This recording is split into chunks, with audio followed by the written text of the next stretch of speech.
position, and they just keep on coming in with Roach and Ling, and Strike, importantly, did not do that. He came in with just Ling, just Zergling, Speedlings, and even though Alcardu didn't have that many Zealots out, an Immortal does quite a fair amount of damage. Even to light armor, I mean 20 damage a shot isn't anything to sneer at, and from being in a very weak position, just from Strike not knowing how to follow up, I think he's actually ahead now, because 2 base versus 3 base, very standard, could go either way. Strike has got 1,000 minerals in the bank. That's not looking good for him. He's not using that well. No, he's actually a little bit behind on the worker count, even though he's got 3 hatcheries. He's got some upgrades, but his saturation on his second and third is a little bit lacking. I would like to see some more queen injects from him. He's actually got only the main with lava inject at the moment. We've got some creep tumors out in the field, but they're not being moved. Seems like Strike's actually more focused on pushing out. Oh, and we've got a big push out coming in from Alcardu. 2 Colossus, 1 Immortal, 5 or 6 Zealots, and a couple of Stalkers. Sentries seem to be a little bit low. One nice thing I must say that Strike did do is he kept the amount of sentries on the field quite low, which is always good. It reduces the amount of force fields that you end up having to face as a Zerg army, and as most people know, for those of you that don't, force fields are the bane of any Zergs, especially if you don't have Ultralisks, because it effectively allows the Protoss to cut your army in half, and I can tell you now, a 50 supply army versus a 20 supply army will always win. I can tell you now that there's nothing quite as much fun as force fielding off the Banelings. You see a whole bunch of Banelings, you know he's Ling heavy, and you just force field them off, and your Stalkers pick them off, or your Sentries pick them off, and you just laugh at the back. There's nothing quite like it, and I'm sure there's nothing quite as demoralizing.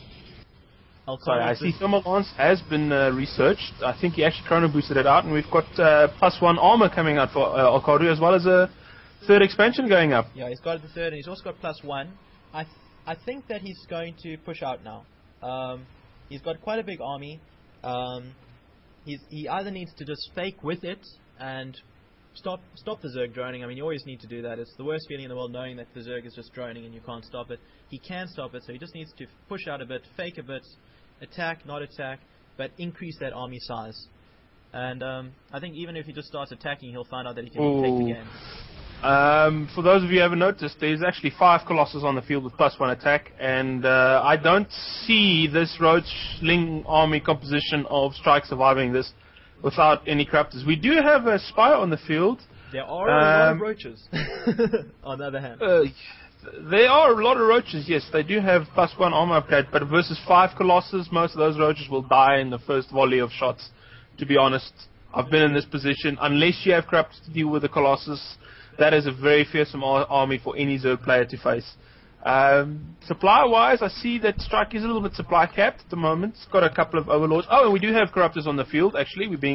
4 being produced at the moment. No upgrades, though, for any flyer units. We do have Burrow also being researched. Speed's also been researched for Roach Warrens. For Roaches. No Tunneling Claws yet. This is looking not good, and here we go. There's the go, that's the death push, and he is going to lose most of his Roaches in that engagement. And supply-wise, Alcardu is almost ahead by 40 units. Let's see army-wise. That's 6 Colossus, I don't even need to count them, and there are more coming in. How many Colossus is that? Oh, yeah, that's just ridiculous amount of Colossus. Roaches and 4 Corruptors. This will be it, and I just said that that you won't get that all kill, and it looks like Alcardu is just outplaying, outthinking, knowing what to do, taking every advantage you can get, and wow, that's a lot of Corruptors. We have a lot of Corruptors on the field, so most of those Colossus will probably go down. The problem is there's about 20 odd Stalkers on the field, and those are just decimating most of the Corruptors, and this looks pretty much GG to me from Zerg's point of view, and there we go, GG. There's the GG. Okay, there is 5 minutes delay now, so let's just talk. This will go up on the YouTube afterwards, so they won't hear it, but it is benefit to doing it. But I really like that build from Alcardu. It was you know, it's not something you see every day. It was risky. He got away with it, and he held off the attack from it too. Oh yeah, if I was Strike, I'd maybe just run a few lings, 1 or 2 lings up into the Protoss main just to see sort of what is going on. I mean, he did do very good scouting with his Overlord, seeing the expansion going up.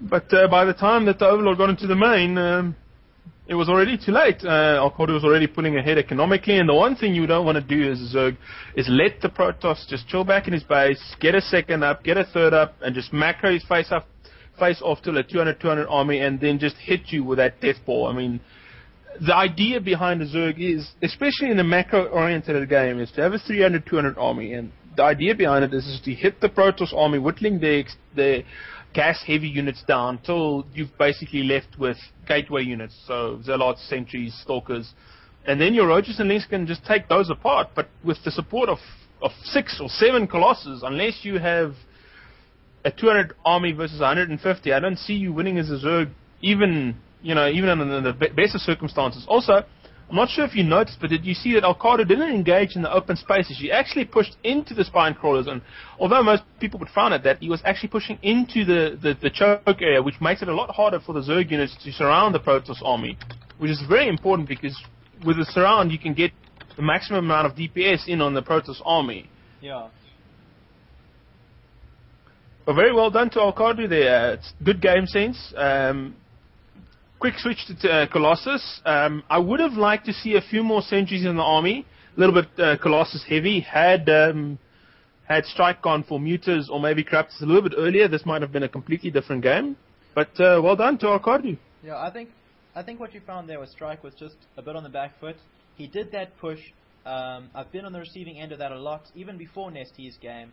It's highly annoying. You do your okay, it's not a forge fast expand counter, sorry, it's a 3-gate 3-gate into FE, yes. 3-gate sentry build. You get a lot of roaches, you just do it on 2 base, you don't take your third as you saw there. You get +1, though it's normally 1-1 on your roach ling, and you just send in wave after wave, and it's not necessarily a all in, but if you do it wrong or if you do it too long, what happened there, it does turn into one very quickly. And as soon as a Zerg army loses an army without being cost efficient, he's behind. Not because his upgrades are behind or because his army is smaller, but because the Protoss is more likely to hold the next one, and the Zerg's economy is stopped because he's producing units.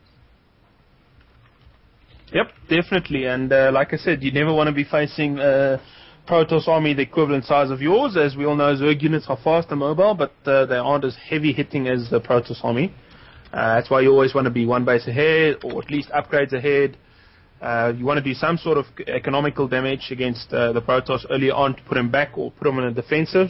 And Strike did well. His initial wave did do fairly well, but I feel that if he focused on the Stalkers and maybe the Immortal first, without actually focusing on the Zealots, he would have probably done a little bit better. Because, I mean, yes, Zealots do a lot of damage against Roaches, but Roaches have got the ability to kite Zealots quite easily, even without speed. And the idea is to hit the gas-heavy units like the Stalkers and the Immortals up front, because Immortals just do so much damage against Roaches. I mean, you're looking at 50 damage a shot, obviously -1 for the armor on the Roach, but I mean, that's 50 damage a shot on an unupgraded Immortal, and by the time the second push came, +1 was already on the field for Alcardu. So, yeah, I mean, that's 3 shot per Roach to kill it from an Immortal. Yeah, it was quite surprising to see him get, when the Lynx came in, the Immortal was right in front, it lost all its shields. So, I mean, that reduces Immortal's effectiveness by half. It will die so quickly. He had enough Roaches, and he focused the Roaches on the Zealots. The Immortal had no shields, it was on yellow health, and it lived. The Immortal lived on like 10 HP. And when you've only got Roaches versus Stalkers and an Immortal, and an Immortal has no HP, it needs to be one more shot, and you don't kill it, that's going to cost you the game. Oh, yeah.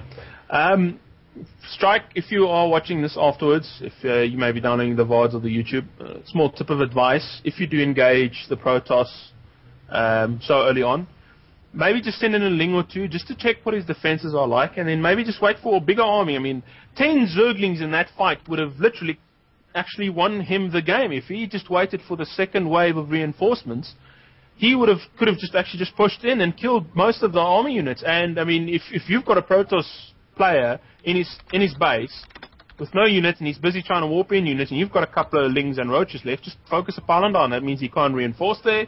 You can take down his Expo. If you take down his Expo, he's lost a big economic advantage. You can just drone up in your base quite happily. Just make sure you scout every now and then. But I think the biggest mistake maybe Strike made in that game is just engaging head-on without really checking what he is engaging first. I mean, what is he running into? Is he running in a Stalker or a Zealot heavy army? What are the units on the field?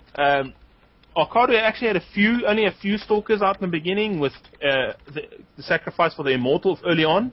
Immortals do counter Roaches very well, but Strike had a Ling heavy army, so I just feel that if he waited maybe a couple of seconds longer just for maybe a few more Lings, he would have actually taken that game right up at the front.